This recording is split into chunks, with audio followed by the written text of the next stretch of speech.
परिचय। अरुण, प्लग में कील मत डालो, तुम्हें बिजली का झटका लग जाएगा। क्यों सर?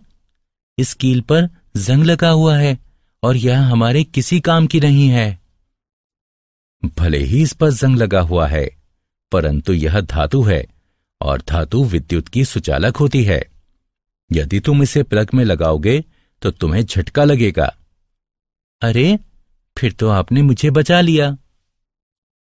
बच्चों, इस अध्याय में हम धातुओं व अधातुओं, उनके भौतिक व रासायनिक गुणधर्मों, उनकी प्राप्तियां तथा उनके संक्षारण के विषय में जानेंगे।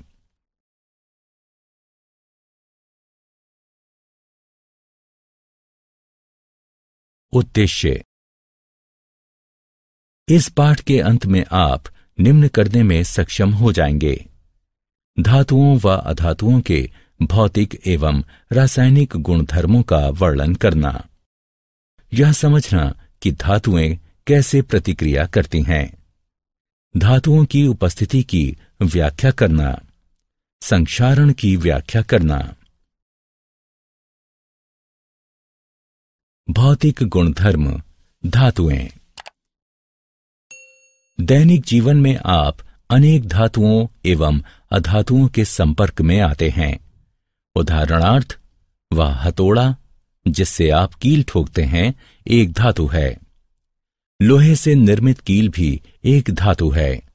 आइए धातुओं के भौतिक गुणधर्मों पर दृष्टि डालते हैं। धातुओं के भौतिक गुणधर्म निम्नलिखित हैं। भौतिक अवस्था। धातुएं कमरे के तापमान पर ठोस होती हैं। उदाहरणार्थ, लोहा, एल्यूमीनियम। केवल पारा एक तरल धातु है। ताप व विद्युत के सुचालक। धातुएं विद्युत की सुचालक होती हैं क्योंकि उनमें मुक्त इलेक्ट्रॉन होते हैं। उदाहरणार्थ, तांबा व चांदी ताप व विद्युत के सर्वोत्तम चालक हैं, जबकि सीसा ताप का सबसे बड़ा कुचालक है। आघात वर्ध्य। कुछ धातुओं को पीट पीट कर पतली चादर अर्थात फॉइल के रूप में ढाला जा सकता है। उदाहरणार्थ, लोहे को गर्म किया जाता है और फिर पीट पीट कर उसे विभिन्न वस्तुओं, फाइलों व आकारों में ढाला जाता है। तन्य। धातु से पतले तार भी खींचे जा सकते हैं। उदाहरणार्थ, 100 ग्राम चांदी से लगभग 200 मीटर लंबा तार खींचा जा सकता है। चमक। धातुएं अपनी चमकीली सतह से प्रकाश को परावर्तित करती हैं। उन पर पॉलिश भी की जा सकती है। उदाहरणार्थ, सोना, चांदी एवं तांबा चमकीली सतह वाली धातुएं हैं और इन पर पॉलिश भी की जा सकती है।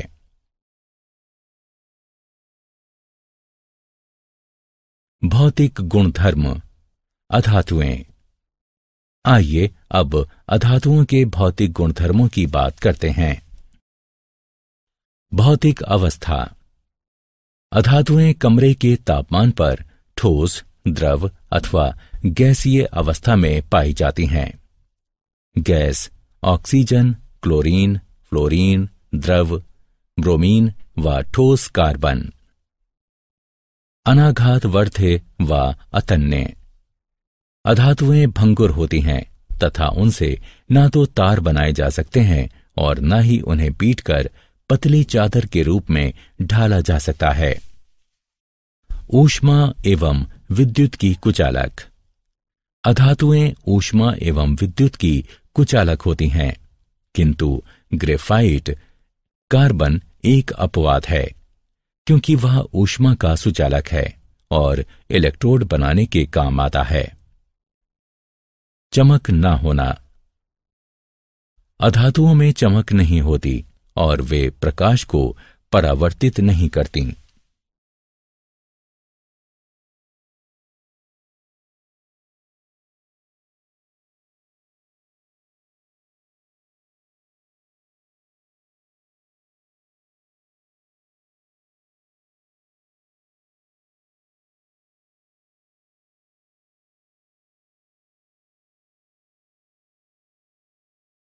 क्या आप जानते हैं, धातुएं कमरे के तापमान पर ठोस होती हैं। इसका केवल एक अपवाद है, पारा, जो कि द्रव है। तरल धातु पारा ऊष्मा व विद्युत का सुचालक है। इसका घनत्व बहुत अधिक होता है। यह अत्यधिक विषैला होता है। अधातुएं विद्युत की कुचालक होती हैं, तथापि ग्रेफाइट, जो कि कार्बन का एक रूप है, विद्युत का सुचालक है। धातुओं के रासायनिक गुणधर्म। अब धातुओं के कुछ रासायनिक गुणधर्मों पर दृष्टि डालते हैं। इन गुणधर्मों में धातुओं की अन्य तत्वों जैसे वायु, जल, अम्लों तथा अन्य धातु लवणों के साथ अभिक्रियाएं भी सम्मिलित हैं। वायु के साथ अभिक्रिया। जब धातुएं वायु के संपर्क में आती हैं तो वे धातु ऑक्साइड निर्मित करती हैं। कुछ ऐसी धातुएं भी हैं जिनमें अम्लीय व क्षारकीय दोनों ही प्रकार के गुणधर्म पाए जाते हैं। ऐसी धातुओं को उभयधर्मी ऑक्साइड कहते हैं। जल के साथ अभिक्रिया। जब धातुएं जल के संपर्क में आती हैं तो वे धातु हाइड्रोक्साइड तथा हाइड्रोजन निर्मित करती हैं। धातुएं जल को धातु हाइड्रोक्साइड विलयन बनाती हैं। अम्लों के साथ अभिक्रिया। लवण व हाइड्रोजन बनाने के लिए धातुएं तनु अम्लों के साथ अभिक्रिया करती हैं। यह अभिक्रियाशीलता प्रत्येक धातु की भिन्न भिन्न होती है। तथापि जब धातुएं नाइट्रिक अम्ल के साथ अभिक्रिया करती हैं तो हाइड्रोजन गैस नहीं बनाती, क्योंकि यह अम्ल एक प्रबल ऑक्सीकरण करता है। अन्य धातु लवणों के विलयनों के साथ अभिक्रिया। एक अधिक अभिक्रियाशील धातु एक कम अभिक्रियाशील धातु को उसके लवण विलयन से स्थानांतरित करती है। सरल शब्दों में कहें तो यदि धातु आ धातु बा को उसके विलयन से विस्थापित करती है तो धातु आ धातु बा की अपेक्षा अधिक अभिक्रियाशील है। तथापि सभी धातुएं अभिक्रियाशील नहीं होती। इस अभिक्रिया में कॉपर सल्फेट में मौजूद तांबे को जस्ता यानी जिंक विस्थापित कर देता है।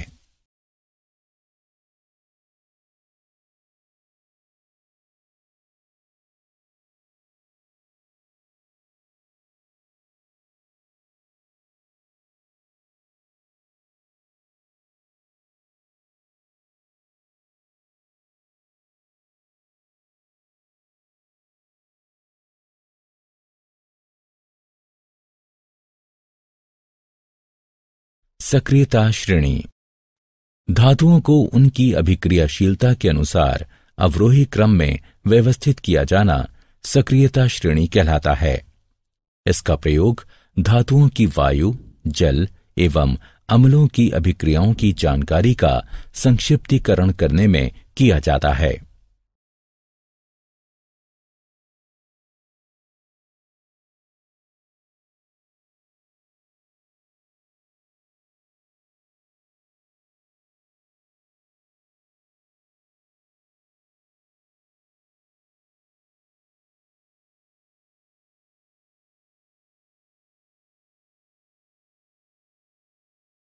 धातुएं एवं अधातुएं कैसे अभिक्रिया करती हैं?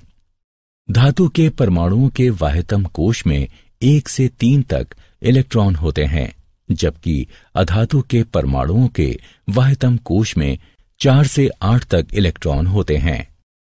अपवाद। इस नियम के 2 अपवाद हैं, हाइड्रोजन तथा हीलियम। इलेक्ट्रॉन का त्याग करने वाली धातुएं त्यागे गए इलेक्ट्रॉनों की संख्या के बराबर धनावेश अर्जित करती हैं तथा अधातुएं स्वीकारे गए इलेक्ट्रॉनों की संख्या के बराबर इलेक्ट्रॉन व ऋणावेश अर्जित करती हैं। जब धातु का कोई परमाणु 1, 2 या 3 इलेक्ट्रॉन अपने संयोजकता कोश से किसी अन्य अधातु परमाणु को देता है, जो कि उन इलेक्ट्रॉनों को स्वीकार किए जाने की क्षमता रखता हो तो उसे वैद्युत संयोजकता कहा जाता है। इसके परिणाम स्वरूप ये दोनों ही परमाणु एक निष्क्रिय गैस का ढांचा निर्मित करते हैं।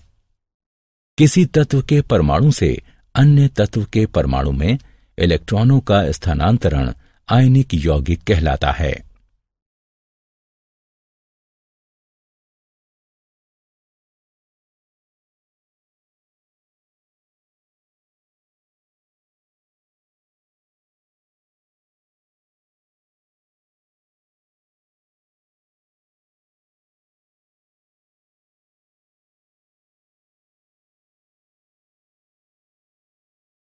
आयनिक यौगिकों के गुणधर्म। आइए आयनिक यौगिकों के कुछ गुणधर्मों पर दृष्टि डालते हैं। भौतिक प्रकृति। आयनिक यौगिक कठोर ठोस होते हैं क्योंकि धनात्मक एवं ऋणात्मक आयनों के मध्य आकर्षण बल अत्यंत प्रबल होता है। ये यौगिक भंगुर होते हैं तथा दबाव डाले जाने पर टूट जाते हैं। गलनांक एवं क्वथनांक। प्रबल अंतर आयनिक आकर्षण को तोड़ने के लिए आवश्यक ऊर्जा की पर्याप्त मात्रा के कारण आयनिक यौगिकों का गलनांक एवं क्वथनांक उच्च होता है। घुलनशीलता। आयनिक यौगिक जल में घुलनशील तथा विलायकों में अविलय होते हैं, जैसे पेट्रोल आदि।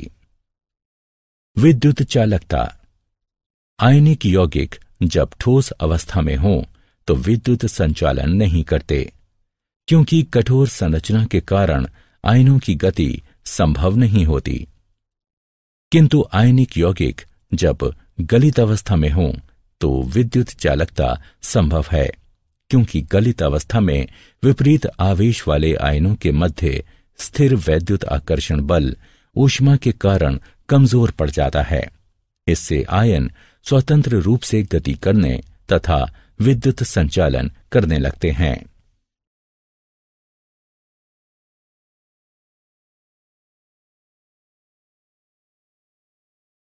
क्या आप जानते हैं, चुंबकीय प्रतिरोध के छोरों की तरह धनात्मक धनात्मक तथा ऋणात्मक ऋणात्मक आयनिक आबंधों का अस्तित्व नहीं होता है।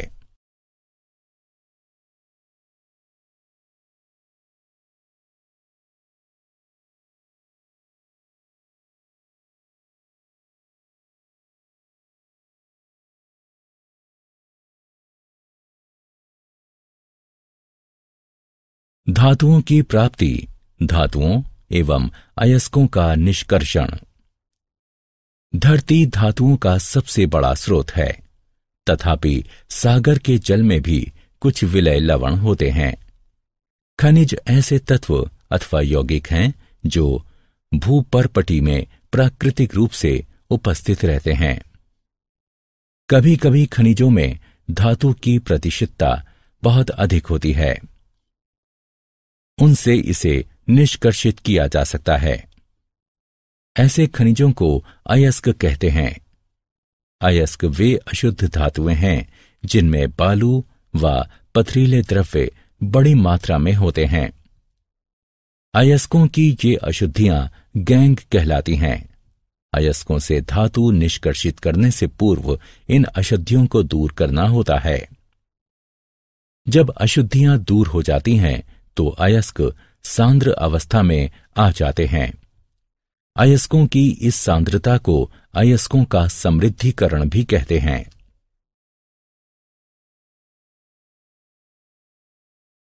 धातुओं का निष्कर्षण। धातुओं को जब उनके अयस्क से पृथक कर दिया जाता है तो वे अपनी अभिक्रियाशीलता के आधार पर वर्गीकृत की जाती हैं। अभिक्रियाशीलता के अनुसार धातुओं का वर्गीकरण विभिन्न समूहों में किया जाता है, जो कि निम्नलिखित है। सक्रियता श्रृंखला में नीचे आने वाली धातुओं का निष्कर्षण। जो धातुएं सक्रियता श्रृंखला में नीचे होती हैं वे बहुत ही अनअभिक्रिय होती हैं। इन धातुओं के ऑक्साइड केवल गर्म करने से ही धातुओं में अपचयित हो जाते हैं। सक्रियता श्रृंखला के मध्य में स्थित धातुओं का निष्कर्षण। जो धातुएं सक्रियता श्रृंखला के मध्य में होती हैं वे मध्यम अभिक्रियाशीलता वाली होती हैं। ये धातुएं प्रकृति में सामान्यतः सल्फाइडों या कार्बोनेटों के रूप में पाई जाती हैं। ऑक्साइड से धातु प्राप्त करना अधिक सरल है, इसलिए पहले इन धातुओं को उनके ऑक्साइडों में परिवर्तित करने की आवश्यकता होती है। अतिरिक्त वायु की दृढ़ उपस्थिति में तापन के द्वारा सल्फाइड अयस्कों को रूपांतरित करने की प्रक्रिया को भर्जन कहा जाता है। सीमित वायु की सुदृढ़ उपस्थिति में तापन के द्वारा कार्बोनेट अयस्कों को रूपांतरित करने की प्रक्रिया को निस्तापन कहा जाता है। सक्रियता श्रृंखला में सबसे ऊपर स्थित धातुओं का निष्कर्षण। जो धातुएं सक्रियता श्रृंखला में उच्च होती हैं वे अति अभिक्रियाशील होती हैं तथा कार्बन के साथ गर्म किए जाने पर उनके यौगिकों से प्राप्त नहीं की जा सकती, क्योंकि वे धातुएं कार्बन की अपेक्षा ऑक्सीजन के प्रति अधिक बंधुता रखती हैं। ये धातुएं विद्युत अपघटनी अपचयन के द्वारा प्राप्त की जाती हैं।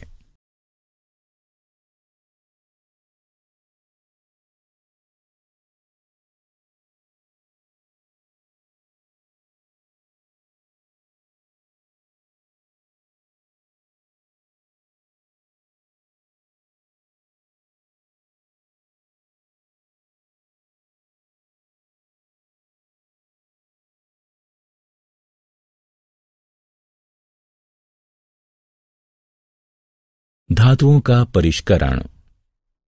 अपचयन प्रक्रिया द्वारा उत्पन्न धातुएं शुद्ध नहीं होती, उनमें अशुद्धियां बची रहती हैं, जिनको दूर किया जाना शुद्ध धातुएं प्राप्त करने के लिए अत्यंत आवश्यक होता है।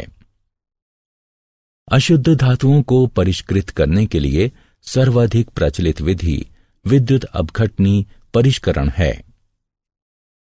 अनेक धातुओं का परिष्करण विद्युत अपघटन द्वारा किया जाता है। अशुद्ध धातु को एनोड तथा शुद्ध धातु की पतली परत को कैथोड बनाया जाता है। धातु के लवण विलयन का उपयोग विद्युत अपघट्य के रूप में होता है। विद्युत अपघट्य से धारा प्रवाहित किए जाने पर एनोड पर स्थित अशुद्ध धातु विद्युत अपघट्य में घुल जाती है। इतनी ही मात्रा में शुद्ध धातु विद्युत अपघट्य से कैथोड पर निक्षेपित हो जाती है। विलय अशुद्धियां विलयन में चली जाती हैं, जबकि अविलय अशुद्धियां एनोड तली पर निक्षेपित हो जाती हैं। इन्हें एनोड मड कहते हैं।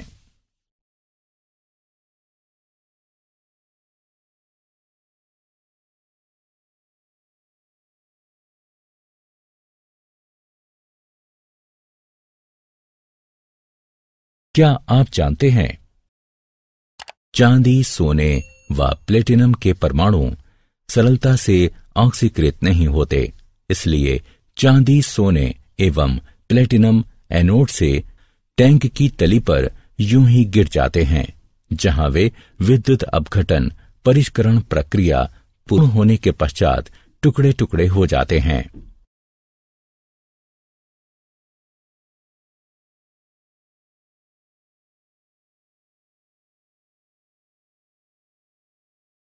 संक्षारण। रासायनिक रूप से सक्रिय धातुएं वायु में उपस्थित आर्द्रता के कारण संक्षारित हो जाती हैं। धातु की सतह पर जल की उपस्थिति में वायु में मौजूद ऑक्सीजन की प्रजारण अभिक्रिया को संक्षारण कहते हैं। उदाहरणार्थ लोहा व एल्यूमीनियम संक्षारित होते हैं, जबकि अनभिक्रियाशील धातुएं जैसे सोना, प्लेटिनम एवं पारा संक्षारित नहीं होती। संक्षारण रोकने की 3 विधियां हैं। बलि विषयक सुरक्षा। इसमें अधिक अभिक्रियाशील संरक्षित होने वाली धातु को प्रचारित किया जाता है तथा संरक्षित हो चुकी धातु को अविकल छोड़ दिया जाता है।